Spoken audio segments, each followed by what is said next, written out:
श्री सच्चिदानंद सद्गुरु साईनाथ महाराज की जय।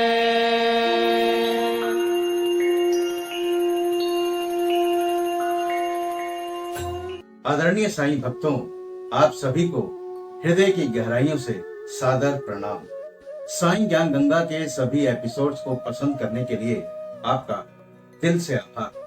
आशा करते हैं कि साईं ज्ञान गंगा का ये नया वीडियो भी आपको अवश्य पसंद आएगा।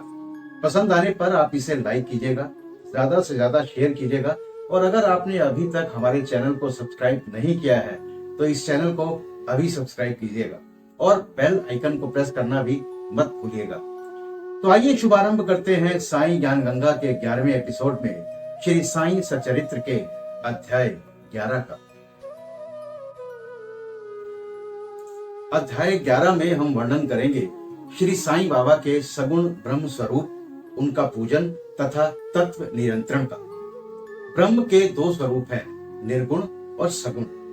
निर्गुण निराकार है और सगुण साकार। यद्यपि वे एक ही ब्रह्म के दो रूप हैं, फिर भी किसी को निर्गुण और किसी को सगुण उपासना में दिलचस्पी होती है। जैसा कि गीता के अध्याय 12 में वर्णन किया गया है, सगुण उपासना सरल और श्रेष्ठ है। मनुष्य स्वयं शरीर, इंद्रिय आदि आकार में है, इसीलिए उसे ईश्वर की साकार उपासना स्वभावतः ही सरल महसूस होती है। जब तक कुछ काल सगुण उपासना न की जाए, तब तक प्रेम और भक्ति में वृद्धि ही नहीं होती।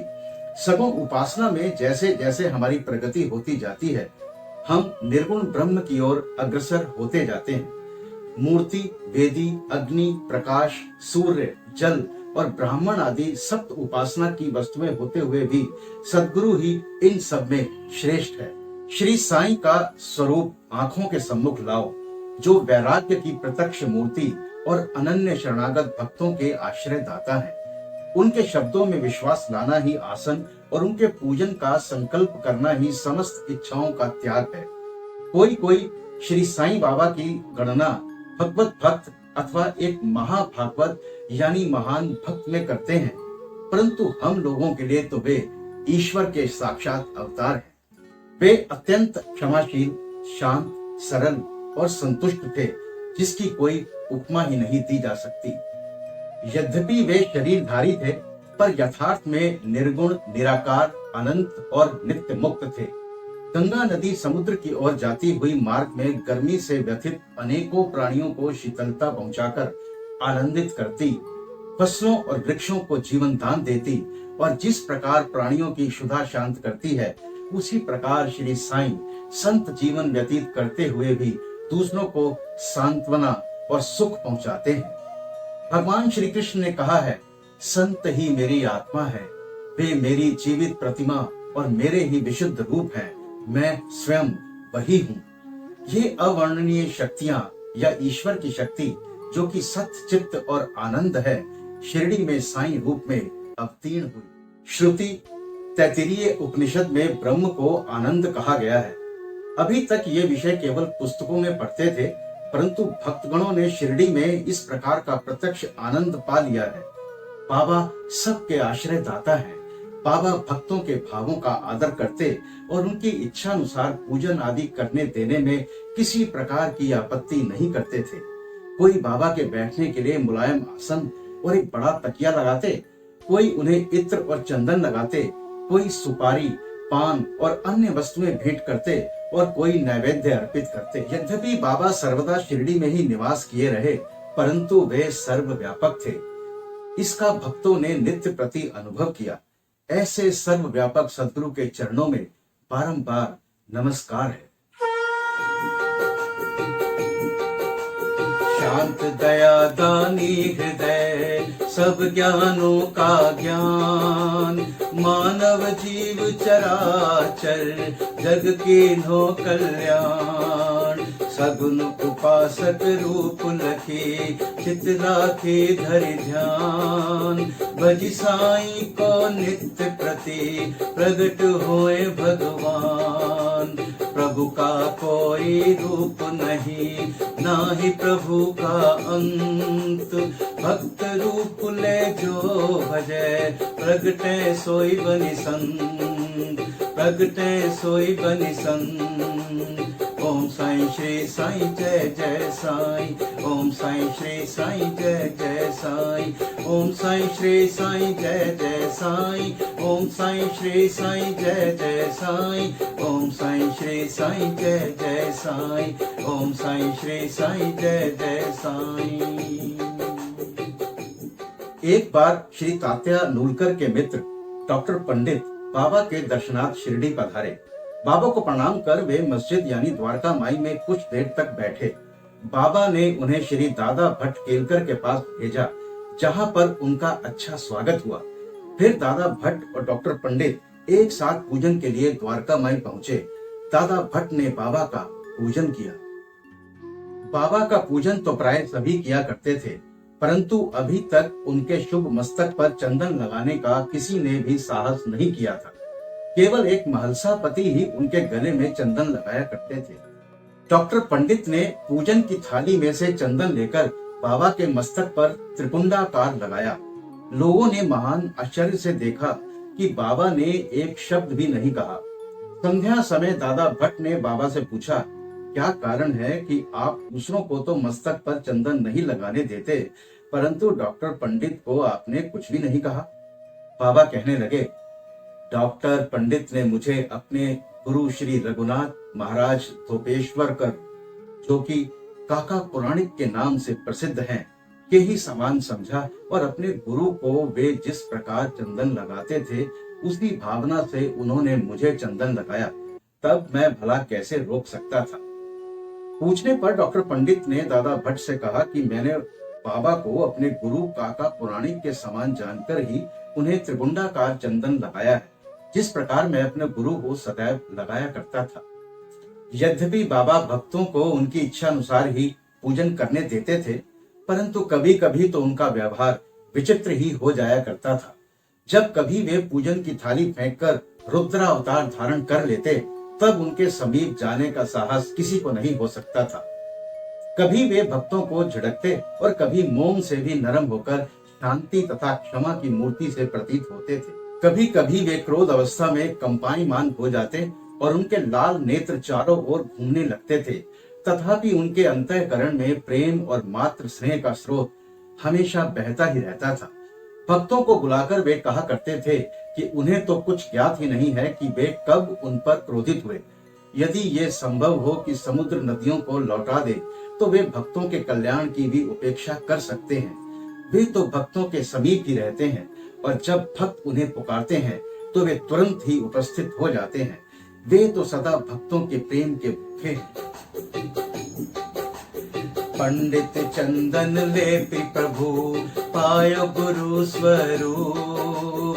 मर्म समुझि साई लिया, लिपवाओ गुरु रूप, लिपवाओ गुरु रूप। ओम साईं श्री साईं जय जय साईं, ओम साईं श्री साईं जय जय साईं, ओम साईं श्री साईं जय जय साईं, ओम साईं श्री साईं जय जय साईं, ओम साईं श्री साईं जय जय साईं, ओम साईं श्री साईं जय जय साईं। ये कोई नहीं कह सकता था कि कब श्री साईं बाबा अपने किस भक्त को अपना कृपा पात्र बना लेंगे। एक बार कल्याण निवासी हाजी सिद्दीक फाल्के मक्का शरीफ की हज करने के बाद शिरडी आए। वे चावड़ी में उत्तर की ओर रहने लगे। वे द्वारका माई के सामने खुले आंगन में बैठा करते थे। बाबा ने उन्हें 9 महीने तक द्वारका माई में प्रविष्ट होने की आज्ञा ना दी और ना ही वहां की सीढ़ी चढ़ने दी। फाल्के बहुत निराश हुए और कुछ निर्णय ना कर सके कि कौन सा उपाय काम में लाएं। लोगों ने उन्हें सलाह दी कि आशा ना त्यागे। श्यामा श्री साईं बाबा के अंतरंग भक्त हैं, तुम उनके ही द्वारा बाबा के पास पहुंचने का प्रयत्न करो। जिस प्रकार भगवान शंकर के पास पहुंचने के लिए नंदी के पास जाना आवश्यक होता है, उसी प्रकार बाबा के पास भी श्यामा के द्वारा ही पहुंचना चाहिए। फाल्के को ये विचार उचित प्रतीत हुआ और उन्होंने श्यामा से सहायता की प्रार्थना की। श्यामा ने आश्वासन दिया और अवसर पाकर वे बाबा से इस प्रकार बोले, बाबा, आप उस बूढ़े हाजी को द्वारका माई में किस कारण नहीं आने देते? अनेक भक्त स्वेच्छा पूर्वक आपके दर्शन को आया जाया करते हैं, कम से कम एक बार तो उसे आशीष दे दो।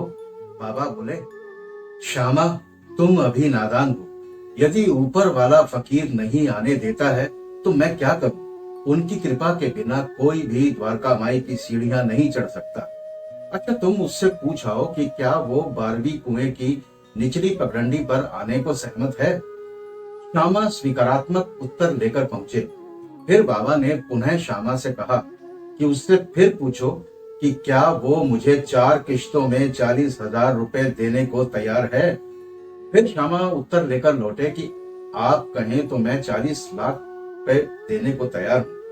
तब बाबा बोले, मैं मस्जिद में बकरा हलाल करने वाला हूँ, उससे पूछो कि उसे क्या रुचिकर होगा, बकरे का मांस, नाद या अंडकोश। श्यामा ये उत्तर लेकर लौटे कि यदि बाबा के भोजन पात्र में से एक ग्रास भी मिल जाए तो हाजी अपने को सौभाग्यशाली समझेगा। ये उत्तर पाकर बाबा उत्तेजित हो गए और उन्होंने अपने हाथ से मिट्टी का बर्तन उठाकर फेंक दिया और फिर अपनी कफनी उठाए हुए सीधे हाजी के पास पहुंचे। वे उनसे वहां जाकर कहने लगे, व्यर्थ ही नमाज क्यों पढ़ते हो? अपनी श्रेष्ठता का प्रदर्शन क्यों करते हो? ये वृद्ध हाजियों के समान वेशभूषा तुमने क्यों धारण की है? क्या तुम कुरान शरीफ का इसी प्रकार पठन करते हो? तुम्हें अपने मक्का हज का अभिमान हो गया है, परंतु तुम मुझसे अनभिज्ञ हो। इस प्रकार डांट सुनकर हाजी घबरा गया। बाबा मस्जिद को लौट आए और कुछ आमों की टोकरियां खरीदकर हाजी के पास भेज दी। वे स्वयं भी हाजी के पास गए और अपने पास से 55 रुपए निकालकर हाजी को दिए। इसके बाद से ही बाबा हाजी से प्रेम करने लगे तथा अपने साथ भोजन करने को बुलाने लगे। अब हाजी भी अपनी इच्छा अनुसार मस्जिद में आने जाने लगे। कभी कभी बाबा उन्हें कुछ रुपए भी भेंट दे दिया करते थे। इस प्रकार हाजी बाबा के दरबार में सम्मिलित हो गए। अध्याय 11 में अब बात बाबा के तत्वों पर नियंत्रण की। एक बार संध्या समय शिरडी में भयानक झंझावत यानी भयानक आंधी तूफान आया। आकाश में घने और काले बादल छाए हुए थे। हवा तेजी से झोंके खा रही थी। बादल गरज रहे थे और बिजली चमक रही थी। मूसलाधार बारिश प्रारंभ हो गई। जहां देखो वहां जल ही जल दृष्टिगोचर होने लगा। तब पशु पक्षी और शिरडी वासी अधिक भयभीत होकर द्वारका माई में एकत्रित होने लगे। शिरडी में देवियां तो बहुत थी, परंतु उस दिन सहायतार्थ कोई ना आई। इसलिए सभी ने अपने भगवान साईं से, जो भक्ति के ही भूखे थे, संकट निवारण करने की प्रार्थना की। बाबा को भी दया आ गई और वे बाहर निकल आए। मस्जिद के समीप खड़े होकर उन्होंने बादलों की ओर दृष्टि कर गरजते हुए शब्दों में कहा, बस शांत हो जाओ। और कुछ ही पलों में वर्षा का जोर कम हो गया। पवन मंद पड़ गई तथा आंधी भी शांत हो गई। आकाश में चंद्र देव उदित हो गए। तब सब लोग अति प्रसन्न होकर अपने अपने घर को लौट आए। एक अन्य अवसर पर मध्याह्न के समय धूनी की अग्नि इतनी प्रचंड होकर जलने लगी कि उसकी लपटें ऊपर छत तक पहुंचने लगी। द्वारका माई में बैठे हुए लोगों की समझ में ही नहीं आया कि जल डालकर अग्नि शांत कर दें अथवा कोई अन्य उपाय काम में लाएं। बाबा से पूछने का साहस भी कोई नहीं कर पाया, परंतु बाबा शीघ्र ही परिस्थिति को जान गए। उन्होंने अपना सटका उठाकर सामने के खंभे पर बलपूर्वक प्रहार किया और बोले, नीचे उतरो और शांत हो जाओ। सटके की प्रत्येक ठोकर पर लपटें कम होने लगी और कुछ मिनटों में ही धुनी शांत और यथापूर्वक हो गई। श्री साईं ईश्वर के अवतार हैं। जो उनके सामने नत होकर उनके शरणागत होगा, उस पर वे अवश्य कृपा करेंगे। जो भक्त इस अध्याय की कथाएं प्रतिदिन श्रद्धा पूर्वक पठन करेगा, सुनेगा, देखेगा, उसका दुखों से शीघ्र ही छुटकारा हो जाएगा। केवल इतना ही नहीं, वरन उसे सदैव श्री साईं चरणों का स्मरण बना रहेगा और उसे अल्पकाल में ही ईश्वर दर्शन की प्राप्ति होकर उसकी समस्त इच्छाएं पूर्ण हो जाएंगी और इस प्रकार वो निष्काम बन जाएगा। श्री साईं सच्चरित्र का अध्याय 11 यहाँ संपन्न होता है।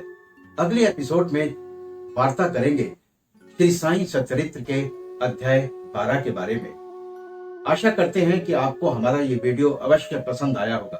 अगर ऐसा है तो वीडियो को लाइक कीजिएगा, ज्यादा से ज्यादा शेयर कीजिएगा, और अगर आप हमसे नए जुड़े हैं तो प्लीज हमारे चैनल को सब्सक्राइब जरूर कीजिएगा और बेल आइकन को प्रेस करना भी नहीं भूलिएगा। तो मिलते हैं आपसे साईं ज्ञान गंगा के अगले एपिसोड में। तब तक मस्त रहिए, स्वस्थ रहिए, साईं नाम जपते रहिए। बाबा सबका भला करे। ओम श्री साईनाथाय नमः। अनंत कोटि ब्रह्मांड नायक राजाधिराज योगी राज पर ब्रह्म श्री सच्चिदानंद सद्गुरु साईनाथ महाराज की जय।